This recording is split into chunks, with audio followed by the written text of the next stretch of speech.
Hello बच्चों, चलिए प्रश्न को पढ़ते हैं।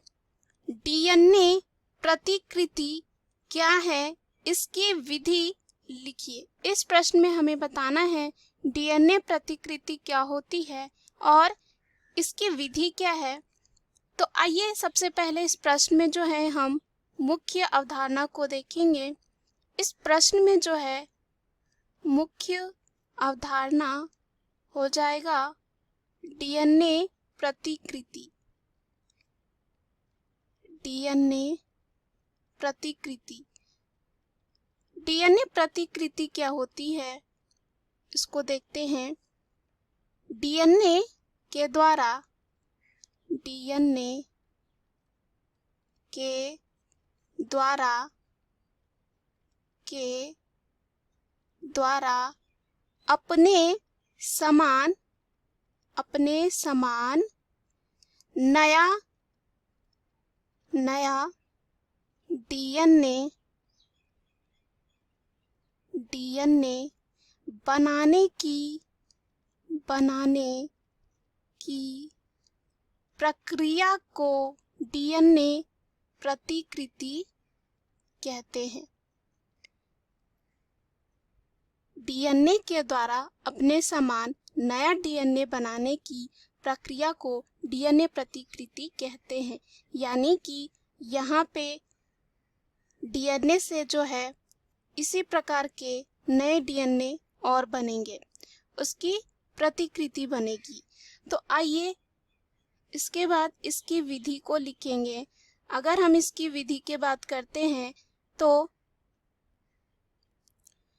इसके चरण को लिखेंगे। विधि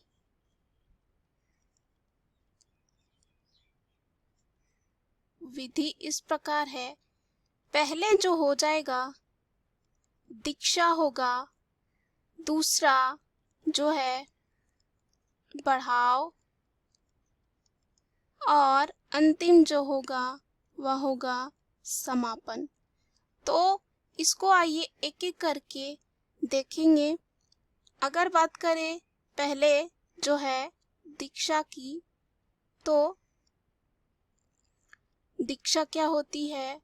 पहला जो है दीक्षा, इसमें क्या होता है, डीएनए प्रतिकृति उच्च स्तर की सटीकता की मांग करती है, क्योंकि 1 मिनट की भी गलती इसका परिणाम यह होगा कि इसमें उत्परिवर्तन हो जाएगा। इस प्रकार डीएनए में किसी भी बिंदु पर प्रतिकृति जो है यादृच्छिक है, यानी कि कहीं पे भी जो है यह शुरू नहीं हो सकती है। तो इसको शुरू करने के लिए जो है एक विशेष क्षेत्र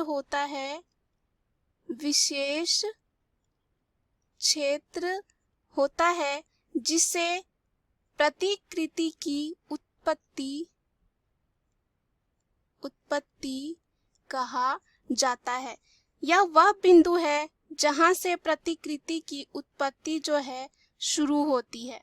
प्रतिकृति इस जो मूल बिंदु के साथ जो है शुरू होती है और उसके बाद 2 डीएनए रज्जुक को खोलती है। उसके बाद क्या होता है कि इस क्रिया को करने के लिए बहुत ही ज्यादा ऊर्जा का जरूरत होता है, क्योंकि यहाँ पर इसकी लंबाई बहुत अधिक होती है और लंबाई को खोल पाना संभव नहीं है।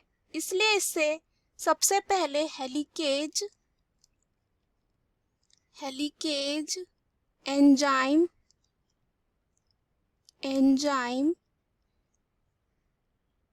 एंजाइम द्वारा उत्प्रेरित किया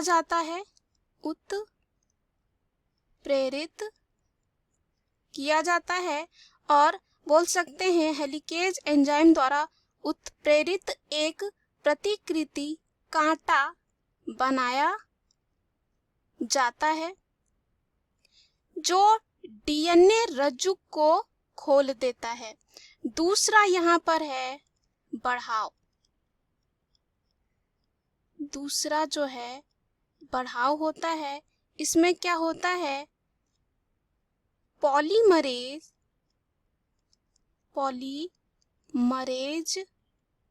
एंजाइम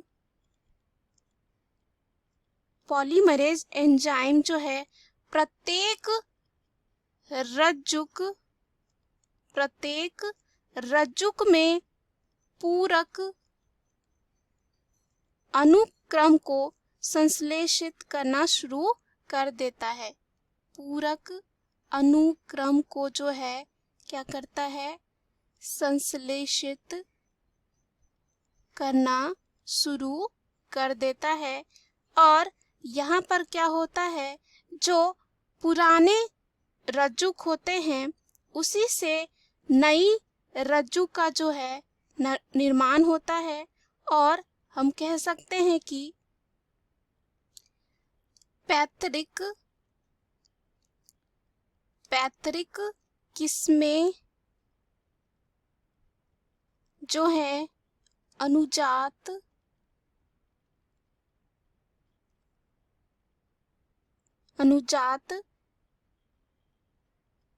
किस्में के लिए एक टेम्पलेट के रूप में कार्य करेगी। तो यह करते हुए यह ध्यान देना चाहिए कि बढ़ाव जो है एक दिशा में हो, यानी कि डीएनए हमेशा और केवल 5 से जो है 3 की दिशा में काम करे। और बोल सकते हैं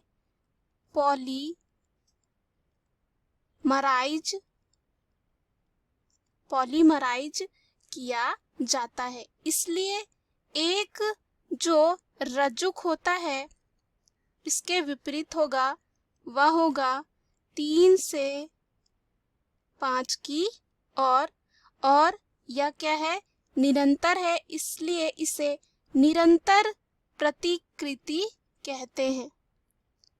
निरंतर प्रतिकृति कहते हैं। प्रतिकृति कहते हैं और कहा जाता है। जबकि दूसरे रज्जुक या टेम्पलेट में जो है 5 से 3 की दिशा होती है, पर यह जो है असंतत 5 से जो 3 की तरफ होती है, वह जो है असंतत प्रतिकृति होती है। और इसे हम दूसरा नाम भी देते हैं, जो इसका नाम है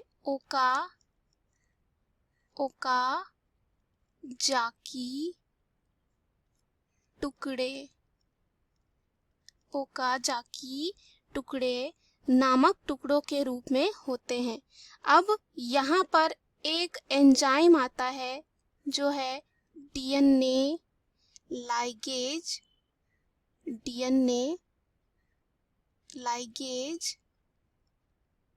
जो क्या करता है, डीएनए लाइगेज नामक एंजाइम बाद में आएगा और उनसे जो है जुड़ जाता है।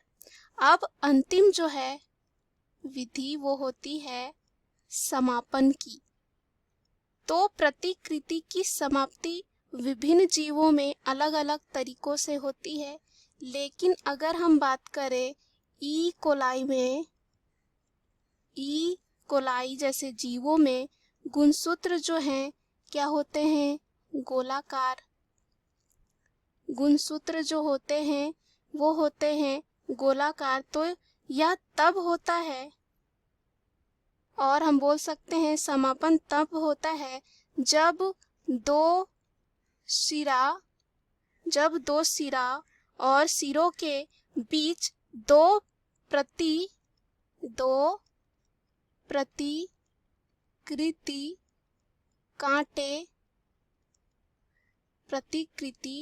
कांटे एक दूसरे से जो है मिलते हैं, तब जो है समापन प्रक्रिया खत्म होती है। तो यहाँ पर हमने देखा कि इस प्रश्न में हमें पूछा था डीएनए प्रतिकृति क्या है और इसकी विधि लिखिए।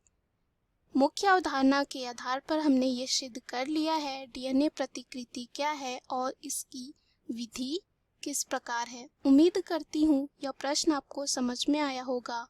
धन्यवाद।